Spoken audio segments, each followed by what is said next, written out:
Bien, muchas gracias, estimada audiencia, por acompañarnos en el transcurso del día. Ya pues nos toca en este momento tener la charla de lo que sería el doctor Iván Moreno, el cual nos va a hablar acerca de la óptica de la metalente. Bien, hablando un poco o contando un poco acerca de la trayectoria del doctor Moreno, hay que mencionar que él se tituló de ingeniero físico del Tecnológico de Monterrey, el campus del MTY, en 1998. En 2003 se doctoró del Centro de Investigaciones en Óptica y bueno, desde entonces es miembro de la Unidad Académica de Física de la Universidad Autónoma de Zacatecas. En el 2011 recibió en Italia el premio ICO ICTP Galeno Denardo Award, el cual es otorgado, otorgado por la International Commission for Optics y por el International Center for Theoretical Physics, mejor conocido como el ICTP. Entonces, realmente estamos regocijados y agradecidos porque haya aceptado la invitación y, bueno, muy emocionados por escuchar lo que tiene para enseñarnos. Entonces, sin más que decir, aparte de la inmensa gratitud por su presencia y por aceptar la invitación nuevamente, le cedo la palabra. Gracias, André. Gracias, por la invitación a la maestra Angie Núñez. Y bueno, déjenles cuento, pues. eh, no sé si ya se ve ahí. Sí, ya sabe. Ok. No, ok, Sí, ya. listo. Sí, buenas tardes, gracias. Pues les decía, les voy a contar sobre la óptica de la metalente. Que bueno, las metalentes pues son lentes modernas, nueva tecnología en nuevos desarrollos en óptica, más que nada de nanotecnología, ¿no? Ya en el rango de lo que tradicionalmente conocemos como lentes.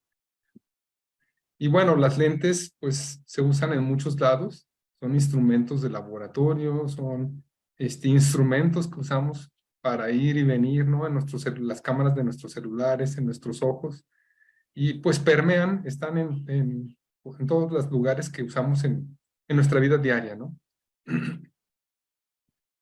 Y bueno, el ojo, pues como les decía, pues ya saben, es una lente y lo que hace es formar imágenes.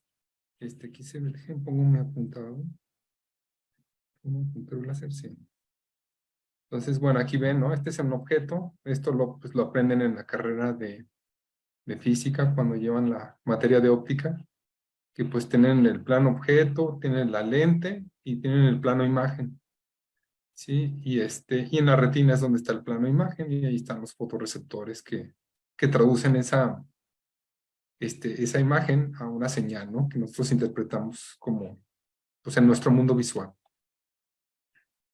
Y bueno, qué es una lente? Las lentes más conocidas, o las lentes pues de antaño, ¿verdad? Que han existido toda la vida, son las que se conocen como lentes refractivas. Aquí se muestra, básicamente pues es como una lenteja, son dos superficies esféricas que envuelven un material transparente que tiene un índice de refracción pues mayor que el medio que la rodea, ¿no? ¿Qué es el índice de refracción? Pues es la razón entre la velocidad de la luz en el vacío y la velocidad de la luz en un medio. Es decir, es el cociente de las velocidades. Siempre la velocidad de la luz va a ser mayor en el vacío que en cualquier medio, y por lo tanto el índice de refracción siempre es mayor que 1. Y bueno, entonces es la combinación de estas dos cosas, de una geometría curva y un índice de refracción diferente, lo cual hace que se curve la luz, ¿no? Y que se pueda enfocar y que puedan formar imágenes, como lo vemos aquí en la imagen de aquí, ¿no?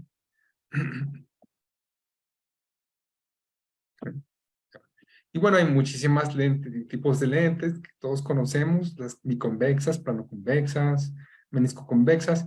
Unas son convergentes, otras son divergentes. Unas forman imágenes reales, otras forman imágenes virtuales. Otras se usan simplemente para corregir aberraciones de otras lentes. o se usan para enfocar o para diferentes aplicaciones, ¿no? La mayoría de los sistemas ópticos tradicionales como lupas, ojos, lentes de cámaras, telescopios y microscopios solo necesitan 2 lentes. Pero pero nosotros estamos acostumbrados a ver que hay dispositivos ópticos, por ejemplo, una lente telefoto que lleva muchísimas lentes. Ese exceso de lentes es simplemente para corregir las aberraciones, o es decir, para hacer más nítidas las imágenes, más resueltas, más claras. Entonces, el exceso de lentes es simplemente para hacerlos más nítidas. Pero una telefoto básicamente funciona con 2, 3 lentes, cuando mucho, y igual que un telescopio y un microscopio, ¿no? Entonces, esto hace que los sistemas ópticos pues sean muy grandes, muy chonchos, y limiten ciertas aplicaciones. Y bueno, entonces, como vamos a hablar de metalentes, primero estamos hablando de las bases de cómo forma una imagen, una lente, para poder entender cómo funciona una metalente. Entonces, bueno, las lentes, ¿cómo forman imágenes? Pues forman imágenes al enfocar la luz. ¿Qué enfocan la luz? Pues la podemos ver como que enfocan fotones, como que enfocan rayos de luz o como que enfocan frentes de onda. Es decir, una lente toma la luz de cada punto de un cuerpo de un objeto y la enfoca en un punto que corresponde a la imagen. Es decir, hacen una operación de mapeo, una especie como de impresión, una impresora, ¿verdad? Imprime punto por punto del objeto al plano de imagen, pero con luz. Se agarra todos los rayos de luz de cada punto del objeto, por ejemplo, aquí es la barbilla de esta dama, de la barbilla de la dama, pues salen muchísimos rayos de luz en todas direcciones, la luz que refleja, ¿verdad? Y la lente capta o alcanza a agarrar estos 3 rayitos de luz. Bueno, agarra más, ¿verdad? Pero aquí nomás se ven 3. Y esos los enfoca en un punto. Corresponde a su barbilla, ¿sí? Y eso lo hace con todos los puntos que constituyen la bailarina. De tal manera que al final de cuentas, pues ya tienes una imagen de toda esa bailarina acá, al enfocar la luz, ¿no? Es lo que hizo la lente, ¿no? Agarró los rayos de luz y los enfocó. Bueno, para formar imágenes, pues, una lente debe de enfocar rayos de luz, o lo que es equivalente en óptica física, que es transformar frentes de onda, de planos, ¿verdad?, a esféricos. Y aquí se ve, en esta imagen, en la imagen de la izquierda, pues vemos la lente refractiva, los rayos de luz que inciden paralelos, y que la lente lo que hace es enfocarlos a un punto focal. Del lado derecho, lo mismo, pero con el modelo físico de frentes de onda, llegan los frentes de onda paralelos o planos, frentes de onda planos, a la lente, y la lente lo que hace es transformar ese frente de onda en frentes de onda esféricos, ¿sí? Entonces, son 2 aristas de la misma cosa. Es lo que hace la lente, ¿no? La lente, la luz converge en un punto que se llama punto focal. Es lo que hace y la lente se puede decir que es una transformadora de frentes de onda. Y bueno, macanudo, como dicen en Honduras, pero bueno, ¿qué es una metalente? Una metalente eso es lo que hace, transforma frentes de onda. Transforma un frente de onda plano a un frente de onda esférico. Y con eso consigue poder formar imágenes. Entonces aquí en este texto dice, una metalente es una lente ultra delgada grabada en una metasuperficie óptica que puede enfocar la luz y formar imágenes, y que tiene prometedoras aplicaciones en dispositivos ópticos miniatura, tales como cámaras de teléfonos celulares, en microscopios y en dispositivos de realidad virtual y aumentada. Para saber más, pues pueden aquí ver más sobre los principios básicos de la metalente desde el punto de vista óptico en este artículo que publiqué este año, que se llama Óptica de la metalente en el European Journal of Physics. Y bueno, como son lentes ultra delgadas, pues prometen hacer sistemas pues ultra compactos y ultra ligeros. No sé si sabían, pero hace no sé cuántos años exactamente, pero no hace muchos años, se vino el impulso de la realidad virtual y la realidad aumentada muy fuerte en el área de óptica, de desarrollos tecnológicos y científicos, pero no progresó porque el consumidor en el mercado no le gustó usar estos dispositivos como grandes, por lo grande, por lo voluminoso. Nadie quería andar caminando por la calle pues con unas bolotas aquí en los ojos, jugando Pokémon Go, ¿no? O algo así. Entonces, la limitante en esta tecnología de realidad virtual y aumentada fue el tamaño voluminoso de los sistemas ópticos. Entonces, aquí promete las metalentes, le da una nueva aire, una nueva esperanza a estos sistemas de realidad virtual y aumentada y pues posiblemente en el futuro se venga muy fuerte esta área científica y tecnológica. Una metalente pues puede tener miles o millones de nanoelementos. Aquí está pues un diagrama, una figura artística, donde se ven aquí cada uno de los puntitos estos, o ladrillitos, ¿sí? Que están pues, arreglados así en anillos concéntricos. Cada uno de esos es un metaátomo. Y una metalente puede tener miles o millones o miles de millones o millones de metaátomos, dependiendo del tamaño de la metalente. Para ponerlo en perspectiva, para que lo podamos diferenciar o comparar y saber de qué estamos hablando respecto a otros tipos de lentes. Los tres tipos básicos de lentes que actualmente existen son las lentes refractivas, que ya tenemos pues cientos de años con ellas, las lentes difractivas, que tenemos no más de 30 años con ellas, que son las del centro, y las metalentes, que están del lado derecho. Entonces aquí podemos, bueno, la lente refractiva lo que utiliza es que para transformar el frente de onda, pues usa diferentes grosores. Cada punto que pasa la luz, pues encuentra un grosor diferente. Entonces la luz se propaga a diferente longitud de camino óptico. Y eso introduce un cambio de fase que al final se traduce en una transformación del frente de onda. Lo mismo pasa con una lente difractiva. Usa la difracción de la luz y usa los diferentes grosores. Por eso aquí hay relieves, los ven así como, pues como dientecitos. Entonces esas diferencias de altura introducen cambios de fase que también me modifican el frente de onda y pueden formar imágenes, ¿no? La diferencia de la metalente con la difractiva, que las dos usan difracción, es que la metalente, en vez de tener estos anillos concéntricos, pues tiene como fichitas de Lego, como fichitas de dominó, que pueden ser de diferentes geometrías y que son de tamaño nanómetro. Por eso se dice que es nanotecnología en óptica. Entonces, los metaátomos de una metalente, aquí para apreciar de qué tamaños estamos hablando, pues son nanorresonadores, un metaátomo. Y uno de esos metaátomos de la metalente es 500 veces más delgada que un pelo humano. O sea, uno de estos rodillitos que están aquí en la imagen de la izquierda, típico, pues es 500 veces más delgado que el grosor de un pelo humano. Así de chiquititos están, ¿no? Entonces ya se imaginarán, por eso pueden haber miles o miles de millones de metaátomos en una metalente. Y pues son muy complicadas de analizar o de simular computacionalmente, ¿no?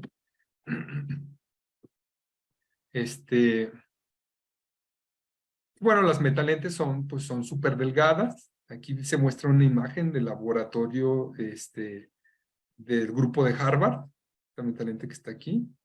Y el grosor, pues es una fracción, el grosor de una metalente, de una longitud de onda de la luz, ¿sí? Por decir, una metalente en el visible, pues tendría un grosor, más bien, si apilamos 2500 metalentes, con eso juntaríamos el grosor de una tarjeta de crédito, así de delgadita. Entonces, para que vean lo delgaditas que pueden ser las metalentes. Y bueno, ¿cómo es que funciona la metalente? Que es a lo mejor lo que más nos interesaría aquí como físicos, pues es la metalente enfoca la luz sin ser curva, es una superficie, o sea, básicamente es óptica en 2 dimensiones. Es como el análogo del grafeno en estado sólido, pues las metasuperficies serían el análogo óptico del grafeno, pero en óptica. Entonces, es óptica de 2 dimensiones, Entonces, mediante miles o millones de metaátomos que localmente desfasan el frente de onda, ¿no? O sea, cada uno tiene propiedades para desfasar el frente de onda y en su conjunto, ya puestos todas las fichitas, pues modifican el frente de onda como yo quiera. Aquí vemos, llega un frente de onda plano, e incide sobre la metalente, se encuentra la superficie repletita de esas fichitas y cada una fichita cambia la fase ahí, con lo que la puede retrasar. Y al retrasarla, pues cambia de plano a esférico. Aquí del lado derecho vemos una imagen de microscopio electrónico donde se puede ver la estructura pues radial, ¿verdad? De cómo están ordenadas todas esas metaátomos en lo que es una metalente. Aquí está la escala, esta imagen pues es de 6 micras, esta escalita, la barrita, acá de la derecha es de 2 micras, se ve ya se ve la estructura de los metaátomos, y un poquito haciendo un zoom más grande, pues aquí a una escala de 600 nanómetros la barrita, aquí se ven pues los nanorodillos, ¿no? O los nanotubitos o nanovasitos, como se quiera ver. Entonces, bueno, la relación entre el tamaño del metátomo y el cambio de fase que introduce, aquí es importante, así es como se diseñan las metalentes o cómo se arman, ¿sí? Se debe de caracterizar para cada metátomo qué fase introduce cada metátomo en función de algún parámetro físico que deseamos. Por cuestión de fabricación y de practicidad, pues lo que más se ha usado es cambiar el diámetro de los metátomos o el tamaño. Entonces, para cada tamaño de metaátomo de estos nanocilindros, pues introduce un cambio de fase. Ese cambio de fase, acuérdense que se traduce en una transformación del frente de onda. ¿Un frente de onda qué es? Es una superficie en la cual todos los puntos de la superficie tienen igual fase. Si yo cambio la fase de esa superficie, pues cambio la forma del frente de onda. Entonces, y bueno, existen muchos tipos de metaátomos, se han estudiado muchos, se siguen estudiando. Esta es un área de investigación relativamente nueva. Surgió inicialmente, bueno, ahorita les contaré un poquito de eso. Primero mejor veamos los tipos básicos de metaátomos. Los metaelementos introducen cambios de fase, ¿verdad? Como ya lo dijimos, mediante dos principios físicos básicos, ¿sí? Que uno es la fase de Berry, que también se usa en física cuántica y en óptica también con polarización. Y el otro principio físico es lo que se llama resonant tuning, o yo lo traduzco al español como sintonización de resonancia. Pero bueno, lo pueden traducir de diferentes maneras. Entonces, del lado izquierdo vemos las primeras metaátomos que surgieron, ¿sí? de metasuperficies para metalentes, ¿no? Estas eran antenas plasmónicas de oro en una forma de V, ¿sí? Y lo que se cambiaba era el tamaño y el giro de la antenita. Era una nanoantena de oro. Entonces, al cambiar la orientación y el ángulo entre la V, pues se introducía diferente cambio de fase. Se alteraba en ese punto el frente de onda de diferente manera. Estas operan es un principio híbrido entre dos, entre sintonización de resonancia, porque es un resonador, la nanoantena de oro, pues ahí la luz resuena porque es de tamaño finito, y los plasmones pues son resonantes. Y por la orientación se juega con la fase de Berry. La fase de Berry tiene que ver con la polarización de la luz en óptica, ¿verdad? Entonces, la fase de Berry básicamente es que tú metes luz polarizada circularmente. Con algún dispositivo que tú tengas, rotas esa polarización circular. Y luego con otro la derrotas. Y tú dirías, pues vuelve a quedar igual la luz como estaba, ¿no? Si tú la rotas un ángulo de 30 grados y luego la derrotas, pues queda igual. Sí queda igual, pero se agrega algo, sale como un daño colateral, que es la fase de Berry. Se agrega una fase. Entonces, los nanoelementos, que son como fichitas de dominó y que tú los giras, pues juegan con la polarización, porque la resonancia es dependiente de la orientación, o sea, depende de la polarización de la luz. Entonces, los que todas las fichitas son iguales, pero que solo los giras en la metasuperficie, usan el principio de la fase de Berry exclusivamente. Y los nanoresonadores, que no dependen de la polarización, usan solo el principio de resonant tuning o sintonización de resonancia, que básicamente son nanoresonadores, los cuales se puede jugar con varios factores para aumentar la resonancia, de esta manera cambiar drásticamente el cambio de fase sin cambiar parámetros tan grandes como el alto del cilindro o como el índice de refracción del material. Solo cambia ligeramente el radio del cilindro y con eso puedes afectar un montón la fase. Las primeras metalentes de nanoantenas de oro, estas las UV, que se publicaron por allá entre el 2011 y 2012, pues no eran muy eficientes.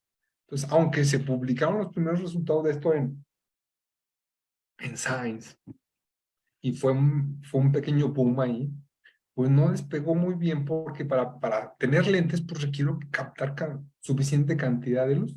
Y como eran por plasmones, pues absorbían bastante luz, ¿no? Son metálicos, y entonces la transmitancia no era tan buena.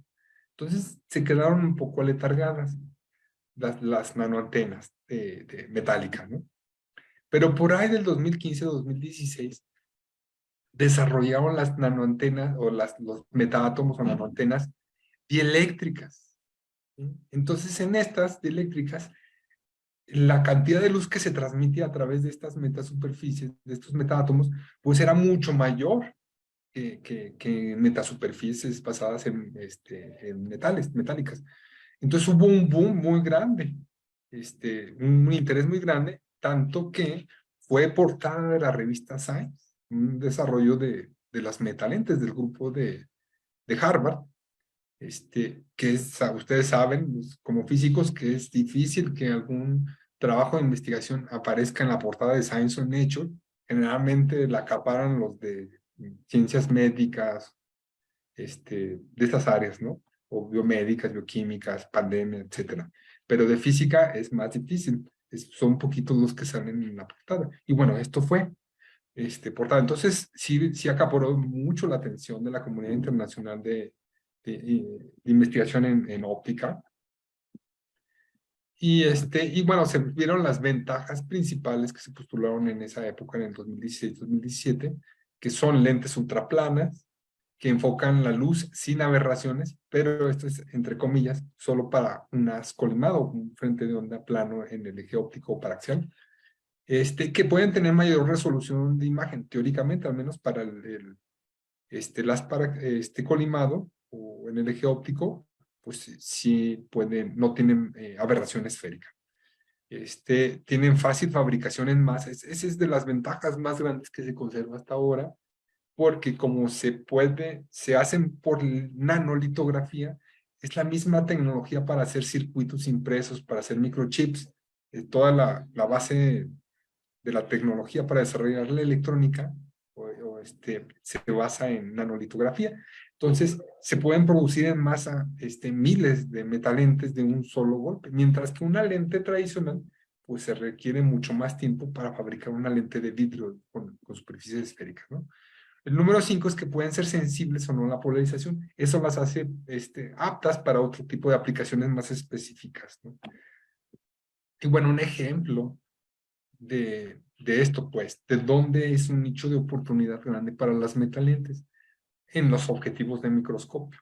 ¿Sí? Porque un objetivo de microscopio es complicado de fabricar. Usualmente llevan más de 10 lentes, pueden llevar 16, 18 lentes, dependiendo de la calidad de imagen que quieras en tu microscopio. Los microscopios ópticos, el dispositivo usualmente el elemento óptico más caro de un microscopio, de estos de alta resolución, pues es el objetivo de microscopio.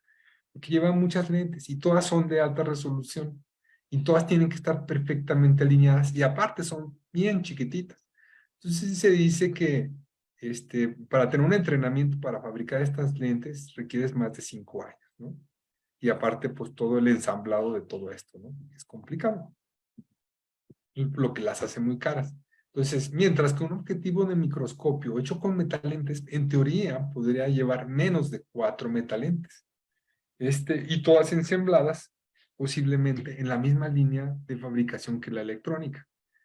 Entonces, por ejemplo, aquí hay un ejemplo de un microscopio que se publicó en Advanced Photonics, de un microscopio de campo amplio, con metalentes, ¿no? Ahí les dejo la referencia. Y ha habido más investigaciones sobre objetivos de microscopio con metalentes. Una cámara de celular con metalentes, pues también es de lo que más mueve, ¿no? Pero tengo entendido que hay varias compañías de las principales que le están apostando a hacer investigación en metalentes para en el futuro integrarlas en las cámaras de los celulares. Por ejemplo, un iPhone, como el de la imagen que está aquí, no sé cuál sea, llevan en promedio 6 lentes cada una de las cámaras. Por ejemplo, este iPhone tiene 3 cámaras. En promedio lleva 6 lentes cada cámara. En un total de 6 por 3, 18 lentes, ¿no? Mientras que un metalente, en vez de ser 6, podría tener 2. En total, o sea, 2 para cada lentecita de estas. Entonces podría tener 3 veces menos lentes, ¿no? Y aparte, otra de las ventajas de los metalentes es que se podrían ensamblar en la misma línea de ensamblado donde se fabrica la electrónica y el sensor de luz, donde va en el plano focal de la metalente, ¿no? O sea, hacerlo todavía más compacto y más fácil de ensamblar y de fabricar. Bueno, los pasos básicos para diseñar una metalente. Primero se define la distancia focal. Aquí está un diagrama de una metalente. Pues es un sustrato donde están los metaátomos o nanoelementos, y se define una distancia focal que tú quieras. A partir de esa distancia focal tú encuentras el perfil de fase que requiere esa metalente para obtener esa distancia focal, que esta es la fórmula, ¿no? Este es el perfil de fase y esta es la fórmula, aquí está la distancia focal y la distancia radial, ¿no? Entonces es una función hiperbólica. Y luego, como número 3, en base a una relación de fase dentro de nanoelementos, pues se estudian y se obtiene pues el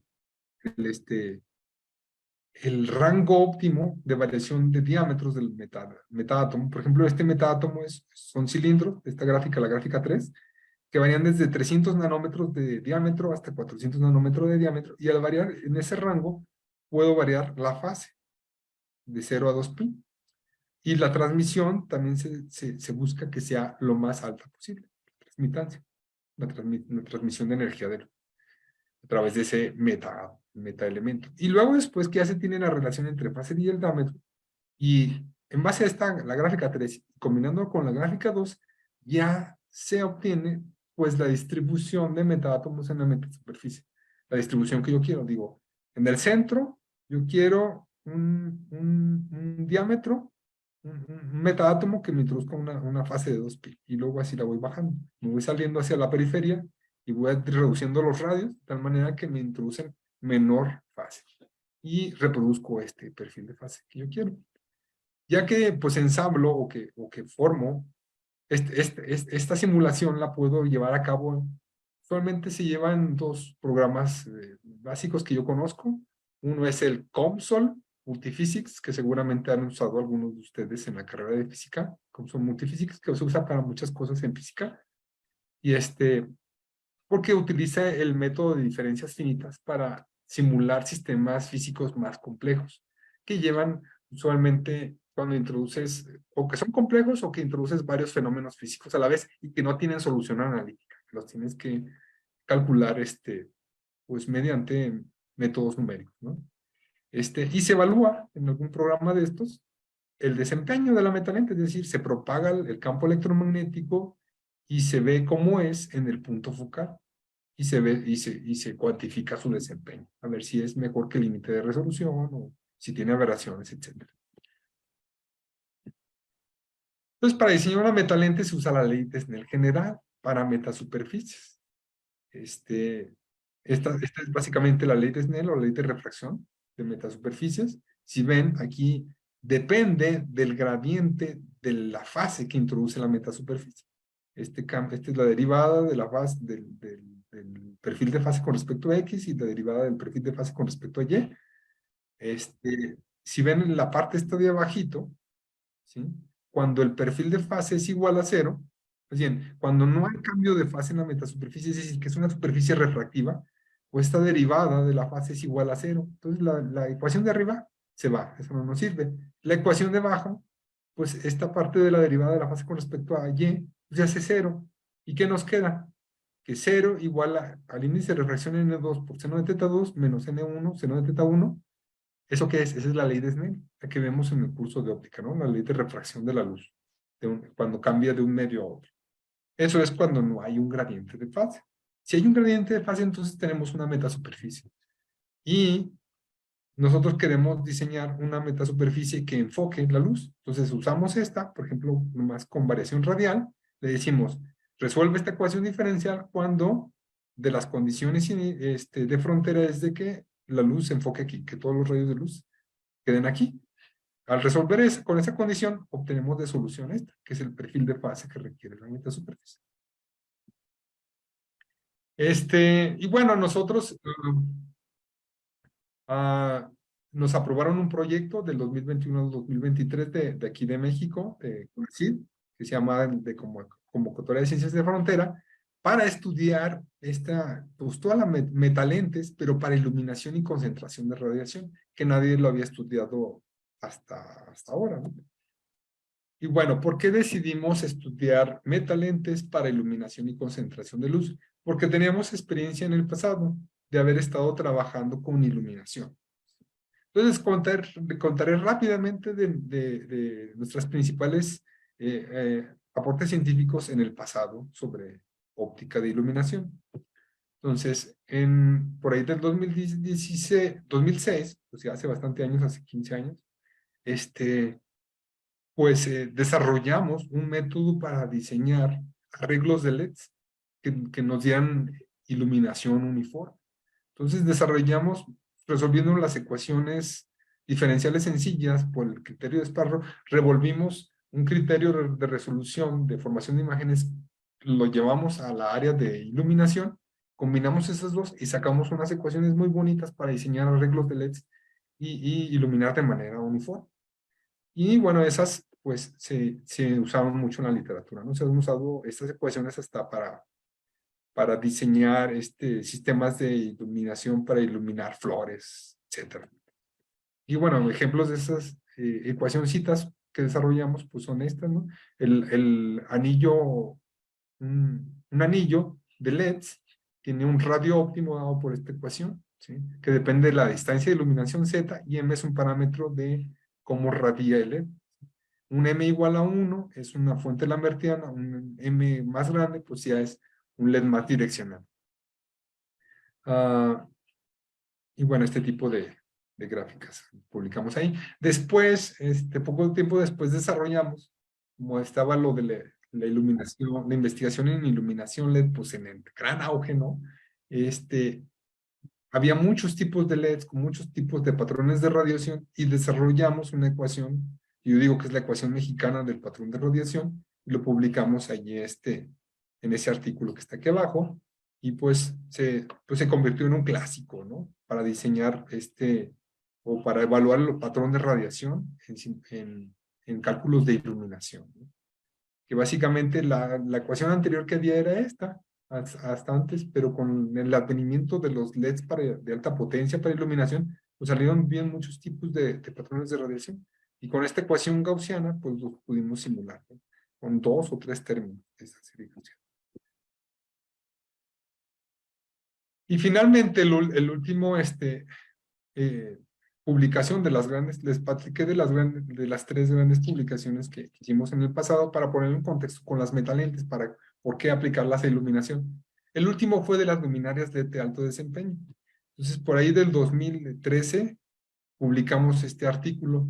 Nosotros desarrollamos pues una de las primeras lámparas de LED para iluminación de calles.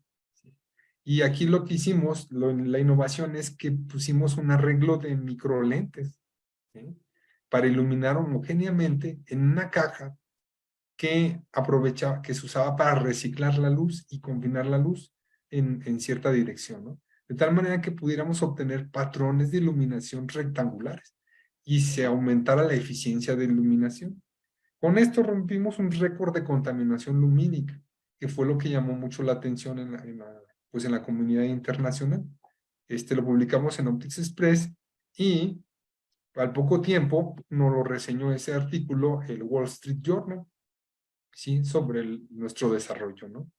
En realidad, aquí sí, fue con una colaboración de un equipo de Taiwán y nosotros acá en México. También lo reseñaron en la BBC News, pues de que mejoraba la contaminación o disminuía drásticamente la contaminación lumínica desarrollo tecnológico. Entonces, bueno, todo esto que les conté, pues sirvieron de preámbulo para que nosotros visualizáramos el potencial de las metalentes para iluminación. ¿Y por qué visualizamos ese potencial? Por ejemplo, fíjense en esta. Esta es una óptica, es una lente que se usa para iluminación. Creo que no sé si es de motocicleta. Sí, es un diseño de una lente de iluminación de una moto. Entonces vean lo complicado de la lente. O sea, estas no son superficies esféricas como las que les había platicado. Esto azul es la lente. Entonces tiene una la forma les llaman de forma libre y es bastante complicado. Entonces son bastante complicadas de diseñar. Acá abajo están otros ejemplos. Estos yo creo que sí los han visto, que son lentecitas para LEDs de iluminación. Dirigen la luz del LED de manera eficiente hacia una dirección.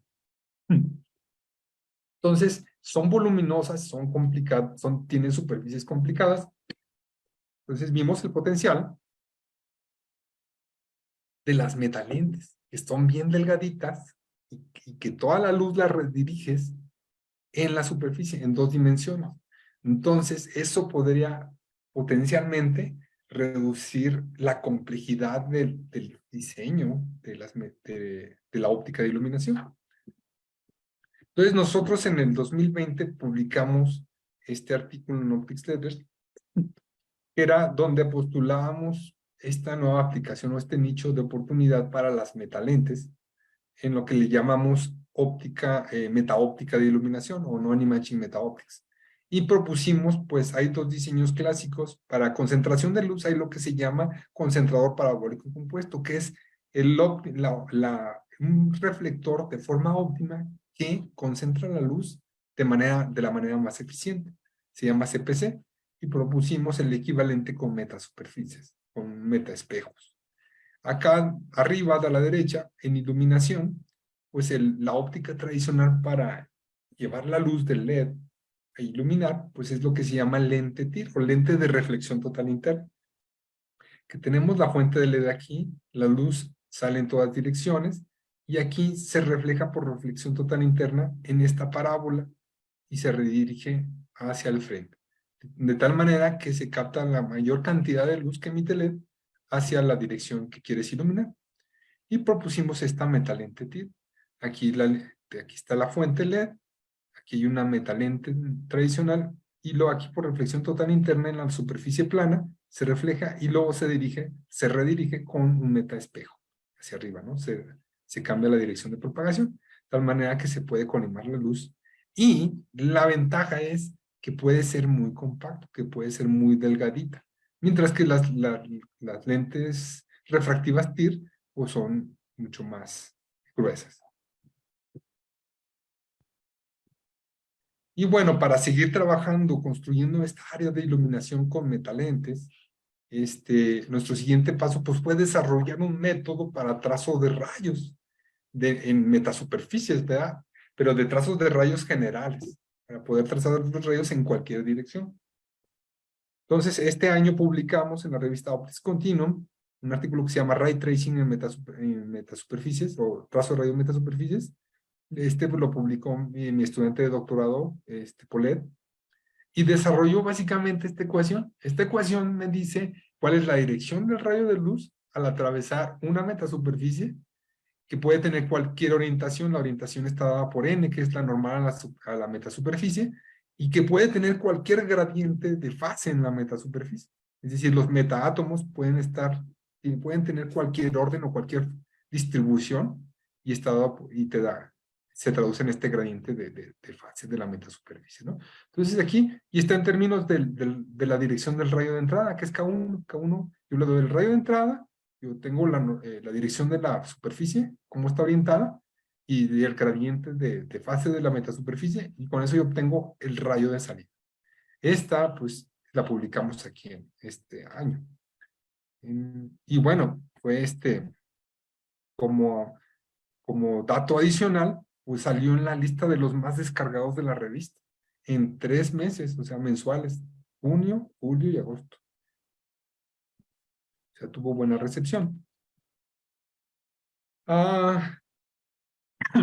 De analogías, bueno, como les había comentado antes, pueden saber un poquillo más sobre la óptica de metalentes.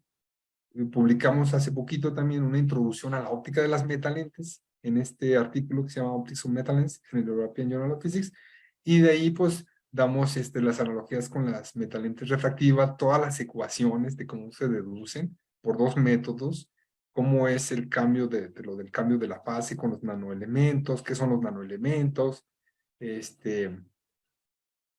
la ecuación de la lente, de la lente de metalente. ¿Se acuerdan que ahí cuando llevan el curso de óptica en física, sacan la ecuación de la lente, ¿no? De la lente delgada que les da la distancia imagen en función de la distancia objeto y la distancia focal, ¿verdad? Es una ecuacioncita de los inversos de las distancias. Y el inverso de la distancia imagen más el inverso de la distancia objeto es igual al inverso de la distancia focal. Pues bueno, aquí en este artículo también la deducimos paso por paso. Es un artículo como para estudiantes de licenciatura que quieran expandir lo que hayan aprendido en el curso de óptica. Como otra cosa plus es de que la ley de Snell de metasuperficies la deducimos mediante el principio de Huygens. En la literatura solo van a encontrar la deducción de esta ley, pero mediante el principio de Fermat, ¿sí? Y nosotros aquí la deducimos por otro principio diferente, que es el principio de Huygens, que bueno, alguna gente dice que es parte del principio de Fermat, ¿no? O sea, el principio de Huygens se puede, pero es mucho más intuitivo de entender por el principio de Huygens que por el principio de Fermat, o sea, para el caso especial de las metalentes. Y bueno, después, también este año, siguiendo nuestras investigaciones, pues desarrollamos esta investigación. Se nos ocurrió a Carlos, que es un investigador que está haciendo su estancia postdoctoral aquí en mi grupo de investigación. ¿Qué pasaría si cada metátomo lo hago que sea multicapas? Es decir, que no sea un metátomo todo, un nanorod todo completo. ¿Qué pasa si los segmento que sean diferentes materiales, que sean diferentes capitas cada metátomo? ¿Sí? ¿Y qué pasa si lo hago de diferentes índices de refracción? Que uno sea de alto índice y otro bajo. Alto, bajo, alto, bajo. Y aparte que los grosores sean de lambda en 4 para introducir efectos de interferencia, para maximizar la transmisión de la luz. Entonces estuvo trabajando durante este año y se publicó en Optics Letters, ¿no? Hace poco. Y no, pues no, nadie había propuesto este tipo de metalentes multicapas, ¿no? Hay en la literatura otros que les llaman multicapas de metalentes, pero básicamente es un metalente y otro metalente, pero totalmente diferente. Entonces lo ponen uno después de otro y le llaman multicapas porque una metalente es en sí una capa, una película delgada. Entonces por eso le llaman así. Como dato, ya no puse aquí, creo, pero también, este artículo, el editor no lo seleccionó como highlight, como investigador, como una investigación que promete, ¿no? O sea, está resaltado editorialmente. Y bueno, ya como último ejemplo de lo que estamos haciendo, que está en hay varias investigaciones en proceso. Esta es particular que yo estoy haciendo. Mis estudiantes de maestría y doctorado están haciendo otras, pero yo en particular estoy haciendo esta, que es la metalente para iluminación homogénea. Entonces, sí. Entonces, básicamente lo que es aquí es, yo tengo una fuente puntual en el origen donde está S, en el plano XY, y luego pongo una metalente y quiero iluminar homogéneamente. Estoy hablando de la imagen que está a la izquierda, que dice vista 3D. Está el plano de iluminación. Entonces yo quiero que dirigir la luz de tal manera que ilumine homogéneamente. la pantalla, ¿no? Entonces aquí, ¿qué es lo que tengo que usar? Para hacer eso, pues tengo que combinar la ley de refracción de metasuperficies más un mapeo de rayos. Este es el método más sencillo para diseñar óptica de iluminación, que se llama mapeo de rayos, ray mapping. Y hay muchos ejemplos de artículos publicados en la literatura que utilizan esto, pero con óptica refractiva. Nosotros lo utilizamos utilizando metasuperficies para sacar una metalente para iluminación. Entonces, combinando estas dos, que no es algo tan trivial, podemos obtener el perfil de fase necesario, ¿verdad?, para iluminar homogéneamente la superficie. Aquí les pongo todos los detallitos, ¿verdad? Que son diferentes parámetros. Bueno, el radio de la metalente es R sub M, R mayúscula sub M. El radio del plano de iluminación que yo quiero iluminar es R sub T, R mayúscula sub T. ¿Sí? Y la coordenada en el plano de iluminación de un rayo de luz mapeado, pues sería T minúscula sub R, y la coordenada de donde incide un rayo de luz en la metalente, pues es la coordenada R. Entonces, resuelvo esto, que no lo voy a hacer aquí, pero obtengo esta ecuación. Esta ecuación es una ecuación diferencial sencilla, de primer orden. Al resolverla, simplemente la integramos, obtenemos el perfil de fase de la metalente que se requiere para iluminar homogéneamente. Por el método más sencillo, que se llama el método de mapeo. Aquí están, que es cada parámetro. Entonces simplemente es integrar esta ecuación de acá arriba, de 0 a R, a la distancia radial, y podemos obtener el perfil de fase deseado, ¿no? Entonces, bueno, aquí a continuación les doy algunos ejemplos que obtuvimos del perfil de fase, ¿no? Miren, este es el perfil de fase para iluminar uniformemente en el caso más sencillo. Yo tengo un plano de iluminación que es del mismo tamaño que el de la metalente, ¿sí? Aquí está el tamaño de la metalente es H1, el plano iluminado también es de radio H1, y la distancia entre la fuente y la metalente es H1. Esta es la distancia de H1, esta distancia es H1, este radio es H1, esta distancia aquí. Entonces, para este caso, una lente formadora de imágenes, ¿qué es lo que me haría? Pues si está en la distancia focal, acá me pasé, si yo la fuente la pongo en la distancia focal, ¿qué voy a tener a la salida de una metalente? Pues voy a tener rayos paralelos, ¿no? Frentes de ondas colimados, ¿no? Frentes de onda plano. Entonces aquí los ven, son los rayos amarillos. Un trazo de rayos. Todos los rayos amarillos, no son los rayos blancos. Los rayos blancos es de la lente formadora de imágenes. Y los amarillos es de la lente para iluminación. Si ven los rayos amarillos, no son paralelos. Estos sí tienen una pequeña inclinación. Y la densidad de los rayos amarillos aumenta a la periferia o saliendo del eje óptico. Este es el eje óptico.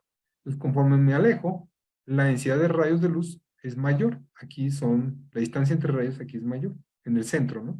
En el centro, en el eje óptico. Y aquí vemos la diferencia entre el perfil de fase calculado. Para una metalente de iluminación es la roja y la punteada azul es una metalente para formar imagen con esa distancia focal. Entonces vemos que hay una diferencia. Hay una diferencia en el perfil de fase. Otro caso más extremo es cuando pongo la fuente muy cerquita de la metalente y el plano de iluminación más grande. Aquí están los parámetros y aquí vean, el perfil de fase pues es mucho más diferente que el perfil de fase de una lente formadora de imágenes, que es una hiperbólica. Este parece como un diente, ¿no? Y con esto, pues, lo que les decía, los rayos de luz son menos densos o menos amontonados en el eje óptico, y conforme voy a la periferia, aumento más, porque a la periferia necesito más densidad de luz, más rayos de luz, para que sea homogéneamente. Si no va a ser como tipo gaussiano, va a ser un manchón o la intensidad más fuerte en el centro y va a ir disminuyendo a la periferia. Yo lo que quiero es que sea todo homogéneo. Esta es otra solución de la ecuación. Vean, aquí está todavía pues, más raro, ¿verdad? El perfil de fase y con estos parámetros, ¿no? Entonces, para cada caso de diseño, cambia el perfil de fase requerido, ¿no? Y eso se obtiene integrando la ecuacióncita esta de acá, ¿no? La que está aquí, se obtiene, ¿no? Mediante el método de mapeo. Y bueno, aquí les presento mi grupo de investigación, DALI, que está constituido pues, por el postdoc, Carlos, 3 estudiantes de doctorado, que es Cosmi, Diana y David, y 2 estudiantes de maestría, los cuales estamos trabajando en temas de metalentes. Nomás Diana está trabajando en secadores solares inteligentes, ¿no? Para secar alimentos. Y bueno, la maestría, pues para recomendarles, pues, si alguien quiere aplicar a la maestría o doctorado en Ciencia y Tecnología de la Luz y la Materia, que está aquí en Zacatecas, ¿no? En mi unidad académica de la Universidad Autónoma de Zacatecas, que se llama LUMAT. Y pues tenemos temas de investigación en óptica fotónica, materia condensada, ¿no? Estado sólido. Y bueno, ahí les dejo los datos. Aquí están las fechas. Aquí está la página web, correos electrónicos para pedir información de la maestría y del doctorado. Y eso sería todo. Muchas gracias por su atención.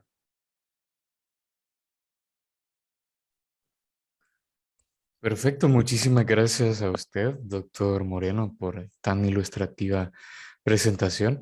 En este momento, pues, tenemos espacio para un par de preguntas cortas. No sé si alguien, bien, el doctor Brian Arios y la profesora Angie Sánchez levantaron la mano, no sé quién Bueno, está. primero las damas. Así es. Muchas gracias, Iván. Estaba muy interesante y tengo una duda. Explicabas que, por ejemplo, esto de los metalentes, bueno, antes de los metalentes que estaba la realidad aumentada, que no era conveniente por el tamaño, también me imagino un poco por el precio. ¿Qué tanto varía eso con respecto a los metalentes? Si va a ser mucho más factible, aparte del tamaño, el costo o el precio de adquirirlos. Sí, pues el costo de la óptica, sí, yo creo que sí sería más barata, pero a futuro esto de las metalentes es muy parecido al desarrollo de los LEDs. Yo creo por eso me metí a esta área de investigación, que mi anterior área de investigación pues eran los LEDs. Es parecido en el aspecto de que actualmente son muy caros los metalentes, porque están en la etapa de investigación todavía, aunque ya hay 2 empresas, creo, una en Estados Unidos y una europea, que ya están empezando a fabricar metalentes de manera comercial, aunque muy poquitas, tienen muy poquitos productos. Ahorita son caras, pero en el futuro se van a abaratar, igual que pasó con los LEDs. Los primeros LEDs eran muy caros, porque pues los hacías de poquitos, ¿no? Y eran todavía materiales caros, la tecnología era cara. Pero una vez que, como es la misma tipo de tecnología de nanolitografía, o sea, por crecimiento de obleas, de materiales y esos, una vez que ya crece bien, se hace madura la tecnología, que pues yo creo que pasan mínimo unos 10 años más, el precio se va a ir abaratando muchísimo, ¿no? Ahorita ves los LEDs son súper baratos. Yo nunca me imaginé que fueran a llegar tan baratos cuando yo empezaba, ¿no? O sea, por decirlo ahorita una lamparita ¿qué será? De $1, una lámpara LED de $1, cuando yo empecé costaba fácilmente 20 veces más, $20. ¿Sí? Fácil. Entonces se abarató muchísimo, ¿no? Igual ahorita una metalente sí cuesta bastante cara, pero sí, en un futuro. Fíjate, antes de cuando yo empecé a trabajar en esto, que fue como en el 2020, a inicios del 2020 fue un congreso y no había todavía empresas. No, fue en el 2019 o en el 2020, no me acuerdo, entre finales del 2019 o inicios del 2020, porque en el 2020 empezó la pandemia, pero pero fue por ahí y todavía no había empresas de metalentes. Y hablando con un investigador de Stanford, en Estados Unidos, que ellos tenían la tecnología para fabricarlos, le pregunté que cuánto me cobrarían por hacerme una metalente, el laboratorio. Me dijo que no sabía exactamente, pero posiblemente alrededor de, déjame hago la cuenta, eran 70,000 pesos mexicanos. No sé cuánto sea en dólares. Ese es igual que el Empira, entonces como 67,000 empiras, que son Algo así. como $3,500. Algo así. Sí, 3,500 dólares. Sí, sí, o sea, bastante. Una metalente nomás, chiquita. Pero ahorita ya salieron al mercado y están mucho más baratas. Pero nomás son, pero todavía no sé cuánto cuestan. Pedí yo una cotización, pero no me contestan, porque como que tienen productos al mercado establecidos, nomás tienen uno. Entonces yo pedí uno, pero una cotización, pero para una metalente especial, y no me contestaron. Entonces no te sabría decir cuánto cuesta ahorita las que hacen estas dos empresas. Pero pienso que fácil ya bajó mínimo la mitad de eso. Mínimo ya cuesta la mitad en 2 años. Entonces, conforme vaya pasando, va a ir también, tal vez cada año disminuya la mitad, como una serie geométrica, no sé. Entonces, al final de cuentas, va a terminar bien poquito, creo yo. Y sobre el precio, ¿no? Entonces, sí va a disminuir el precio porque las lentes ahorita con las que se hace la realidad virtual, pues son refractivas y esas ya no baja el precio porque es complicado hacerlo. Una lente de vidrio, hay que tallarla y pulirla y es bien complicado. Entonces, ese ya alcanzaron su mínimo precio, ya no baja de ahí. Por eso una cámara fotográfica, un telefoto de esos finos, pues no baja, sigue siendo el mismo precio. Pero las metalentes, un sistema de metalentes, pues sí tienen la posibilidad de bajar todavía más que esos precios y ser más compactos, ¿no? Porque ya no requerirías muchas lentes así gruesas, muy delgaditas, y podrías hacer un sistema más compactito. Sí, sí. ¿Cómo ves, Angie? Bien interesante. ¿Y los materiales como? Pues ahorita se usan varios con índices de refracción grandes y transmitancias grandes o transmisión grande. Óxido de titanio, óxido de silicio. Creo que esos dos, básicamente. Gracias. Brian. Sí, hola, Iván, muchas gracias por la plática, muy bonita, muy pedagógica. Yo tengo una pregunta de esas de chamaquito, así, muy ingenua. Me da la impresión que estos metalentes a futuro incluso se podrían tener arreglos dinámicos. ¿Tú crees que eso sea de interés? Por ejemplo, que con un metalente puedas variar para tener distancias focales variables. Por el trabajo que vi de tu alumno de doctorado, que veo que, o sea, estoy pensando en esos vectores n que tú tenías, por ejemplo, variables en el tiempo, por ejemplo. ¿Tendría sentido algo así, crees tú? Me da la impresión no sé, por la analogía que incluso hiciste con, con, con, con la parte que fue de la nanotecnología, los nanotubos de carbono, creo que mencionaste. Esa sería Por la claro, pregunta, Iván. no, sí tiene muchísimo sentido. De hecho, ya sí se han hecho estudios, o más bien, esa parte de investigación está en la parte de fabricación de metalentes flexibles. Les han variado ahorita la distancia focal, se han fabricado para que varíe la distancia focal, introduciendo, creo que, voltajes con ciertos materiales. Y la otra es con estrés. Han hecho la metalente, la han fabricado sobre una película flexible y la estiran radialmente y cambia la distancia focal mediante esfuerzos mecánicos. Los desarrollos que se han publicado, no sé si en Nature o Science o Nanoletters, que son revistas científicas de alto impacto, por ese tipo han publicado, he visto al menos un par de trabajos, pero enfocados en la fabricación. En el análisis teórico de la propagación de la luz a través de estos sistemas, no he visto todavía trabajos de eso. Pero en fabricación sí. Y obviamente, si se publicaron en esas revistas es que tienen mucho impacto posible, ¿no? O sea, sí, pues el aptozoom, ¿no? Un zoom, zoom digital, pues es muy, muy necesario, ¿no? En los celulares, ¿no? En las cámaras de los celulares, ¿no? Que no tengas partes móviles. Hacerlo todo eso de manera digital, pues sí es muy, muy útil, muy valioso. Entonces sí tiene mucho futuro eso. Y sí hay, te digo, parte de, pero en la fabricación, no he visto análisis teórico. Sí, ha de ser un sistema de ecuaciones bien duro de resolver, me imagino, ¿no? Supongo algo, no sé, ya con el tiempo. Pues es que ahí el problema sería la cuestión ya de pasar del nanotubo a la dirección de la luz. Es más complicado porque sí está medio complicado, pero no tanto, no sé, quién sabe. Sí.